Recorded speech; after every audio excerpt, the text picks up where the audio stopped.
Sir, వివిధ ప్రభుత్వ కార్యదర్శుల సచివాలయంతో నిర్వహించిన భేటీలో సీఎం చంద్రబాబు అయితే మాట్లాడుతూ అధికారుల సమర్థవంతంగా పనిచేస్తేనే ఫలితాలు వస్తాయంటూ కూడా ఆయన కొన్ని సూచనలు చేశారు. ముఖ్యంగా ఫైల్ క్లియరెన్స్ అనేది 6 నెలలు, ఏడాది పడుతుందంటూ కూడా అధికారుల తీరుపై ఆయన కొన్ని వ్యాఖ్యలు అయితే చేయడం జరిగింది. ఎలా చూడాలి? ముఖ్యమంత్రిగా చంద్రబాబు నాయుడు గారు గతంలో ఉమ్మడి ఆంధ్రప్రదేశ్లో పనిచేసినప్పుడు కూడా ఫైళ్ల క్లియరెన్స్ పేరుతోటి పెద్ద ఎత్తున హడావుడి చేసినటువంటి సంగతిని మనం గుర్తుకు తెచ్చుకోవాలి. అందువలన ఈ ఫైళ్ల క్లియరెన్స్ లేదా ఫైళ్లు అలాగే ఉండిపోవడం, పేరుకుపోవడం అనేటువంటిది ఇవాళ కొత్తగా వచ్చినటువంటి సమస్య కాదు, ఎప్పటి నుంచో ఉన్నది.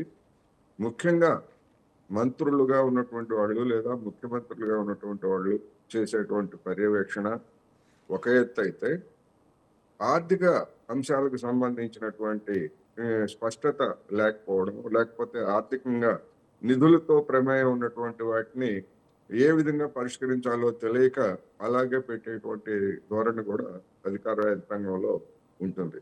అందువలన మీరు 6 నెలల, ఏడాది అనేటువంటిది ఆ విధమైనటువంటి హడావుడి ప్రజలను సంతృప్తి పరచడానికి లేదా జనం దృష్టిని ఆకర్షించడానికి ఆ విధమైనటువంటి కామెంట్స్ చేయొచ్చు తప్ప, అసలు విషయం ఆర్థికము, అదేవిధంగా విధానపరమైనటువంటి స్పష్టత లేకపోవడం అనేది నా అభిప్రాయం.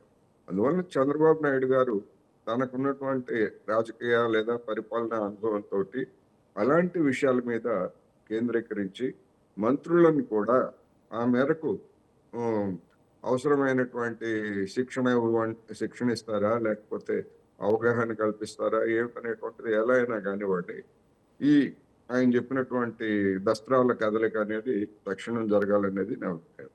ఇక నిన్నటి సమావేశానికి గురించి చెప్పుకోవాల్సి వస్తే, సుదీర్ఘ సమయం, గంటల తరబడి, రోజుల తరబడి ఉపన్యాసాలు చెప్పడం, వచ్చినటువంటి అధికారులకి లేదా ఆ సమావేశాలను కవర్ చేయడానికి వచ్చినటువంటి జర్నలిస్టులకు కూడా విసుగు పుట్టించినటువంటి చరిత్ర గతంలో చంద్రబాబు నాయుడు గారికి ఉంది. ఇప్పుడు కూడా నిన్న జరిగినటువంటి సమావేశం కూడా దాదాపు 10 గంటల పాటు ఏకబిగిన సమావేశాన్ని నిర్వహించారని చెప్తున్నారు.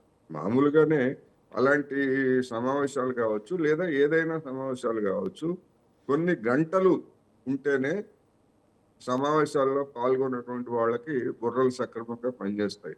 ఒక 4-5 గంటలు దాటిన తర్వాత ఆ బుర్రల్లో ఆలోచన ఉండదు, లేకపోతే పనిచేసేటువంటి తీరు కూడా ఉండదు. అందుకని ఆయన వైఖరిలో ఎలాంటి మార్పు లేదు అనేటువంటిది నేను జరిగినటువంటి సుదీర్ఘ సమావేశమే స్పష్టం చేస్తాం.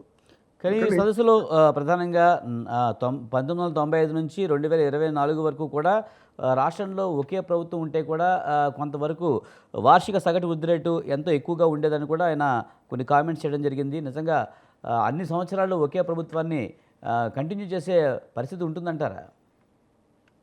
అది వార్షిక వృద్ధి రేటు అనేటువంటిది రాష్ట్ర ప్రభుత్వాల మీద లేదా ఏ పార్టీ అధికారంలో ఉన్నది అనే దాని మీద ఆధారపడి ఉండదు.